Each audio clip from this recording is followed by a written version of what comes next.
Good evening.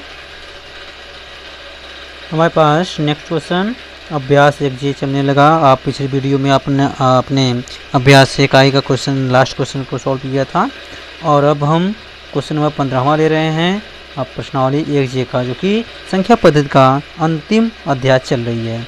तो आप देखिए ज्ञात करना है, कुछ मान दिया गया है जैसे कि 64 1/2, 32 1/5 और 125 1/3। तो आपको मैं ये बता दूं, इसको हम सिंपल तरीके से भी सॉल्व कर सकते हैं या फिर आप चाहो तो इसको हार्ड करके भी इसका मान निकाल सकते हो। तो क्या करना पड़ेगा, आप इसको बहुत ही ध्यान से देखिए। तो आप इसको सिंपल तरीके से भी हम हल कर सकते हैं। चलिए देखते हैं। हम क्वेश्चन नंबर 1 लेते हैं। क्वेश्चन नंबर 1 में लिया है 64 1/2। अब देखिए, तो 64 को इसमें यही होता है कि इसको हम जो मान देता है, ध्यान से समझिएगा, एकदम ध्यान से, बातचीत एकदम मत करिए। ये 2 है, तो इसको करना क्या होता है, चाहे ये मान हो, चाहे यह मान हो, चाहे यह मान हो। देखिए इसमें क्या होता है कि इसको हम स्क्वायर के रूप में लिखते हैं। इसके रूप में, स्क्वायर के रूप में।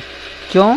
क्योंकि यहाँ पर 1/2 है, इसलिए हम स्क्वायर के रूप में लिखेंगे। स्क्वायर का मतलब होता है वर्गमूल। तो ये कर इसको हम, ये जो 64 है आपका, इसको हम ऐसे भी दिखा सकते हैं। ऐसे देख सकते हैं, यहाँ पर हम रफ टाइप में दिखा रहे हैं आपको 64 इस प्रकार से। तो ये मान जो है आपका इस प्रकार से है। तो इसका मान कितना आएगा वो आपको बताना पड़ेगा। चलिए इसका मान भी निकाल सकते हैं आप, या फिर आप इसका मान।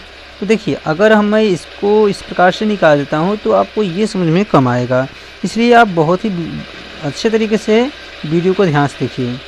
तो देखिए मैं ये क्वेश्चन को लिया हूँ, तो करना क्या है, इसको हम स्क्वायर ग्रुप लिखेंगे। स्क्वायर ग्रुप में लिखने का मतलब हम बता चुके, क्योंकि यह वर्गमूल है तो वर्गमूल में स्क्वायर लगता है। तो इसको लिखेंगे 8/2। क्यों? क्योंकि 8 अगर 2 लिखेंगे तो इसको क्या लिख सकते हैं, 8 × 8 8 64। और 64 को हम 8/2 लिख सकते हैं। और यहाँ पर जो 1/2 है, इसके साथ क्या करेगा, गुणा कर देगा। इसके साथ क्या करेगा, गुणा करेगा। फिर से ध्यान समझिए कि जो कोष्टक के अंदर हो और अगर 1/2 लगा हो तो उस मान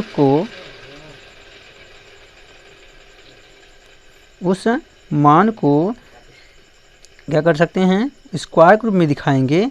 और यदि वह 1/3 के रूप में हो तो उसको लिए भी बताएंगे। तो देखिए यहाँ से क्या होगा, 2 2 कैंसिल हो जाएगा, तो कितना आएगा, ओनली 1 8। तो ये हमारा प्रश्न नंबर 1। दूसरा देखिए 32 1/5। तो इसको कैसे लिखेंगे, तो देखो इसको हम लिख सकते हैं 2/5। देखो 2/5 अगर करेंगे तब भी इसका मान जो है सेम टू सेम ही आएगा। तो अब देखिए, तो इसको 32 को 1/5 लिख दिए, 2/5, और इसको भी लिखेंगे गुणाकुर के रूप में रहेगा यह, और ये 5 से कट जाएगा, कितना आएगा इसका मान 2। और लास्ट क्वेश्चन जो है इसको देख लीजिए, अंतिम क्वेश्चन 125 1/3। तो 125 को हम क्या लिख सकते हैं, इसको लिख सकते हैं 5/3। तो 5 गुणा अगर 3 बार कराएंगे तो 125 आ जाएगा। और इसका मान क्या है, 1/3 यहाँ भी, और ये 3 से कट गया, तो इसका मान कितना आएगा 5। तो आपने देखा इस तरीके से हम सारे मान को आराम तरीके से या अच्छे तरीके से ज्ञात कर सकते हैं। तो वीडियो को रोक करके आप इसको देख लीजिए। ठीक है, थैंक यू।